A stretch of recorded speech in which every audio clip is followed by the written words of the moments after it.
Hey you all, Farmer Jesse here. Gonna do a little farm tour. Do one every 2 months. Did one back in March. It's now May. So let's do it.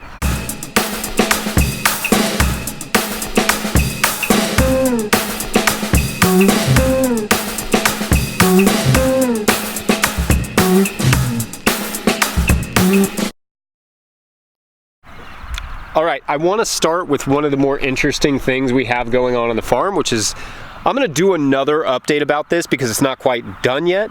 But I want to kind of just fill you in on what's going on here. The garlic patch. Garlic interplanted with Austrian winter peas. They're both going like gangbusters. I've never had such tall garlic. I'm watching this really carefully. We've gone in and pulled out peas that have kind of overtaken some of the garlic. It's a bit experimental, but it's going so well, I'm not ready to just yank the peas out yet. And they're starting to get that color, like they may start flowering. So if I could get a pea crop off this, obviously this would be a ton of peas, but if I could get some amount of pea crop off of this, I would be super excited. Like this would suddenly become like multiple crops out of the same bed, essentially, or out of the same plot. And this is something like, let's say it's probably about 5,000 bulbs of garlic. I mean, roughly 6,000, but a bunch will be taken for green garlic. So 5,000 good bulbs. So it's a lot. There's a lot here, but I want to show you this because I think this is super cool. Let me grab one real quick.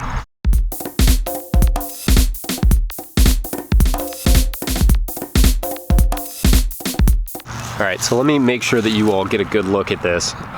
So this, can you see that?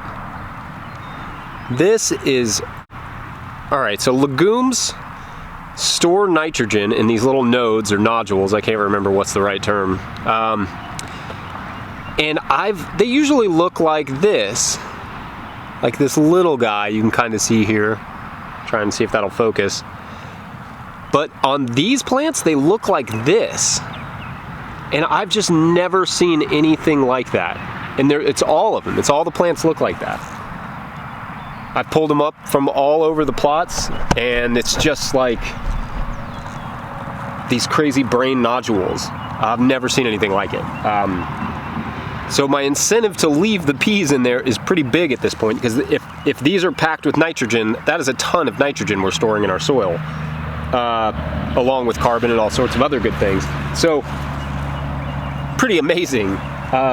So this is an ongoing experiment. We'll talk more about it here soon.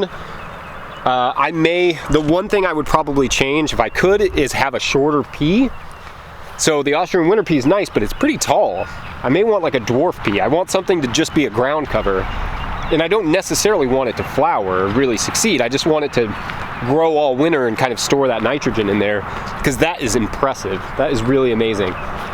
Sheep are over there. They're doing well. We're down to 12. We have another lamb to come, but we're down to 12.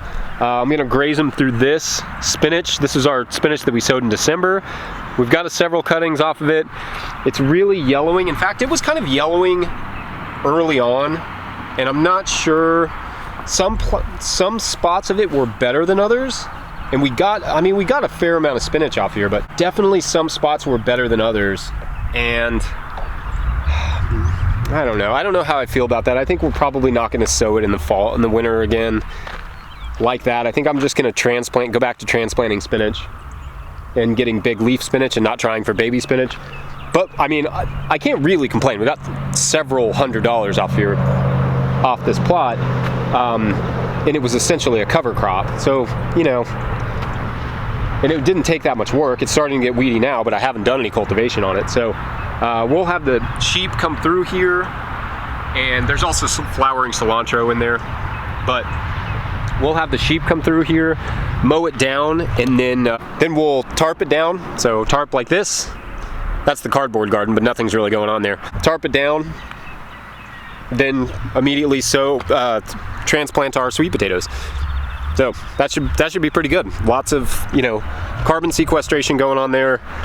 Flip it over, turn it into sweet potatoes, and then we'll have a lot of sweet potatoes, because honestly, like, sweet potatoes don't make us a lot of money, but Hannah and I have no interest in farming without sweet potatoes, or for that matter, winter time without sweet potatoes.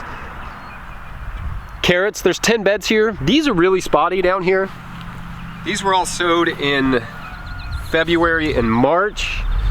That kind of light color that you see on the surface, we just sowed a little alfalfa meal on these beds to see if we could just get them to pop a little bit more, because I felt like compost sucks. So that's one thing we're kind of experimenting with, is seeing if we can make our compost a little richer, a little better, and a little bit more effective. So we're kind of experimenting with some of these natural fertilizers just a little bit, just to see how effective they are. But some of these beds look really nice. These were all Jang cedar, all of these actually, so the Jang has been doing really nice. Little pigweed in there, and I'm not sure where that came from. We've had a little issue with some weed seed in our compost, but it's mostly been lamb's quarters, so I'm not sure if the pigweed is also part of that.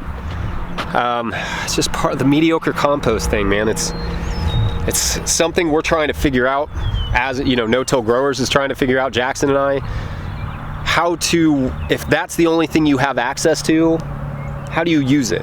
So that's where the alfalfa meal comes in. That's where you know, different cultivation methods and different no-till methods, like no mulch or low mulch methods of no-till, I think those are important, just based on if you're in a situation where you can't afford or you can't find that compost that's worth it, then, you know, this is an alternative option. So anyway, let's check out this cat tunnel real quick. While we're walking by it, you see there's also more alfalfa meal here to make up for the mediocre compost.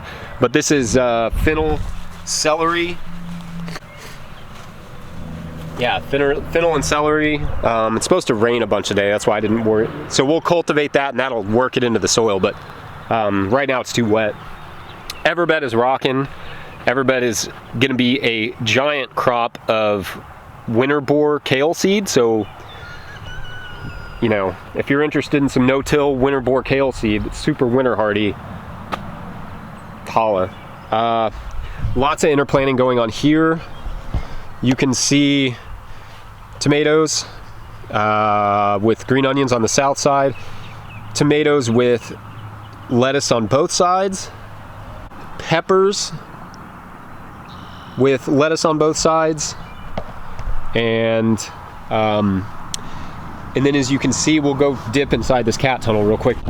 We'll do tomatoes in one of the tunnels, but we'll do that late fall. So these are all single liter tomatoes, nothing real fancy.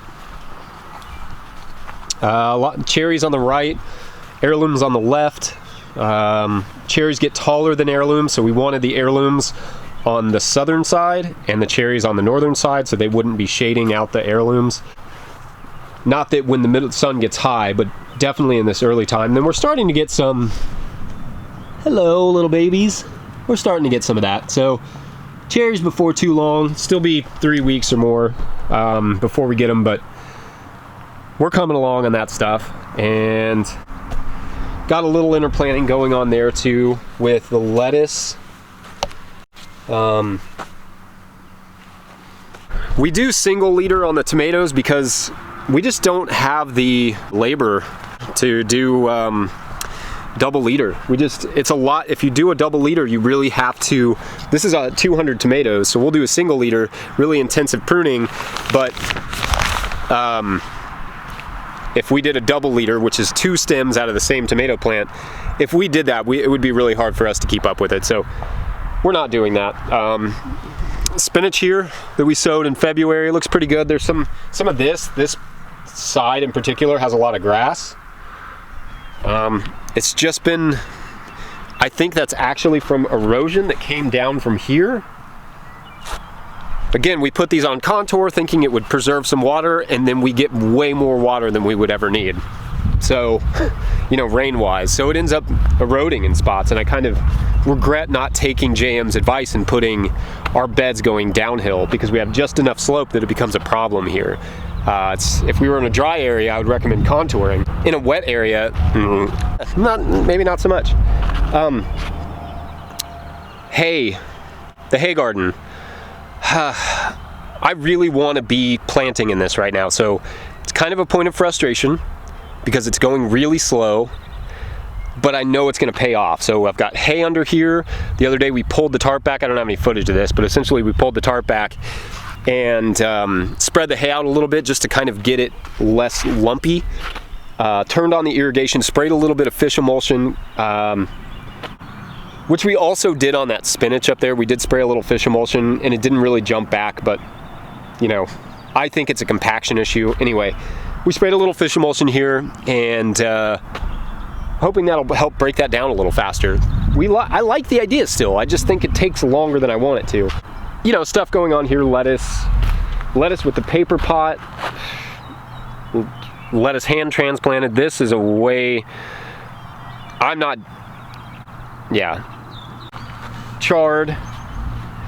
And I talked a little bit about this in that no mulch, no till video. Good fennel's starting to come around. Start to see some bulbs under there. You see those guys? Fennel's starting to pop a little bit. Onions look good. Starting to have some strawberries. Do you all have any good resources for intensive strawberry production? I really want this whole plot to be strawberries, and we have one good bed, one mediocre bed, and then we just planted 2 that are okay. But I want like 10 beds of strawberries in, you know, plant 2 every year and then kind of rotate some other stuff through there.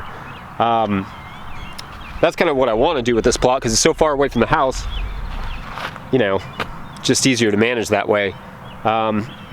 This is, you know, I like sharing our failures because I think that's helpful. We put down this paper mulch and then planted our strawberries into deep compost, and that was really great, except that we've had intense wind and it blew a bunch of it off. So, you know, I was thinking maybe it would just get us through for a few months and then I could start cultivating it, and then they're strawberries, so they kind of take over the bed. That didn't really happen. It basically just ripped that stuff apart. You know, it was a good try. It was a good idea. It failed. You saw this squash bed in that no mulch, no till video. Beets, those are paper potted, and then next to them is on the south side is direct seeded ones, and then hand transplanted lettuce. Kale here with interplanted with onions. So those onions are on paper pot. They seem to be doing okay for the moment. And then there's 2 more beds, well, 2.5 beds of kale, and then a bed of lettuce that's uncovered right there. We were just harvesting that yesterday. Forgot to recover it. Potatoes, I interplanted some onions in this potatoes, some green onions. These potatoes are starting to pop. And again, I'm seeing some amount of this in my compost. Can you see that? So we've got to come through here and cultivate it. And I hesitate to even call what we use compost because when I get it, it doesn't look like what this has been rained on, so it looks extra mulchy.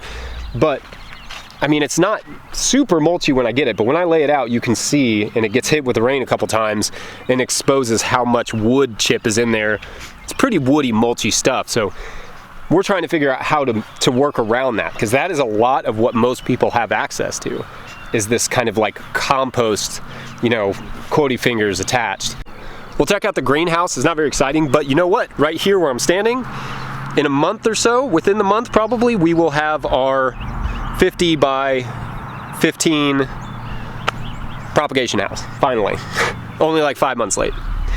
So I'll update you all on that. That's gonna be from Grow Appalachia. We love them. I'll do a whole little video with them and talk a little bit more about what they've got going on. Because this is just not enough room. It's just not. I mean, we've been doing so much out of here. We still got some tomatoes to go out and some peppers. There's some microgreens and such, but we've been doing so much out of this little greenhouse for so long. And then, you know, we even have this like little makeshift table to harden stuff off on. And that actually works pretty well, but yeah, we've been doing so much out of that little area that I just can't even believe it. I'm so ready for like to have like an actual reasonable tunnel. Yeah, propagation house. Let's check out our little tunnels. They've got some stuff going on. I fear I've been experimenting a little bit too much in the spring, but that's kind of how I roll. All right, let's just stop here for a second. Green beans, early green beans, so they look pretty good. Lettuce, some beets there, and then we've been cutting off that other lettuce already. Let's see. Celery, whole bed of celery. We're gonna actually just cut ribs and see how that sells. Cut ribs of celery and see if we can't keep that thing going all summer. Kohlrabi, there's a little patch of like kind of crappy radishes. We'll go look at those. Yeah, these radishes, this is like one of the annoying things about the deep mulch system is I'm struggling to get the germination that I want. It's just kind of spotty. Also, the other funny thing about our no-till system, our number one weed 100% of the time is the previous crop. That is lettuce that was here in the wintertime. There are like worse problems to have, but it is genuinely our number one weed is the previous crop every time. We set up this little, maybe I'll do a thing on irrigation at some point. We set up these little sprinklers. They're nice and mobile. I can change the tips. We can talk more about irrigation sometime, but this is nice for in here because all of this stuff can handle being moist. Whereas things like tomatoes and cucumbers, when they get a little bigger, they suffer from fungal diseases, so you can't really use overhead watering for them. So we have the drip in place, but we have these little overhead waterers, and this is not super exciting, but there's cucumbers planted. All these onions, these green onions that you see here, right there, all those green onions are gonna come out, and on the southern side of those cucumbers are gonna grow up, and all this lettuce will start coming out next week. Lettuce and cucumbers interplanted here. There's some nasturtiums down there at the end. We felt like they really helped with the cucumber beetle issue last year, and there's all cucurbits in here. So these are squash that are coming. There's still some radish residue in there, but then there's also squash over here with radish residue. So my solution for that has just been to wait till the very last ones to started flowering, and take those and then save seed on it so I can have slow bolting or low bolting winter hardy watermelon radishes for next spring. I'm really into the idea of saving more seed just to be compliant, just for more seeds that fit our system. I never know where my seeds come from, what kind of system they were grown in, and I'd like to learn more about that. Like, I'd like to have more control over how my seeds are going to function. And I don't know enough about it really to be accurately always saving my own seed, but you know, I think there's something to be said for saving your own seed, and I'd like to get back more towards that. I know that a lot of farmers are kind of moving away from that direction, and I just want to move more in that direction. In some ways, you know, kind of try and be even more sustainable. Know a little bit more about saving our own seed. I think that's cool.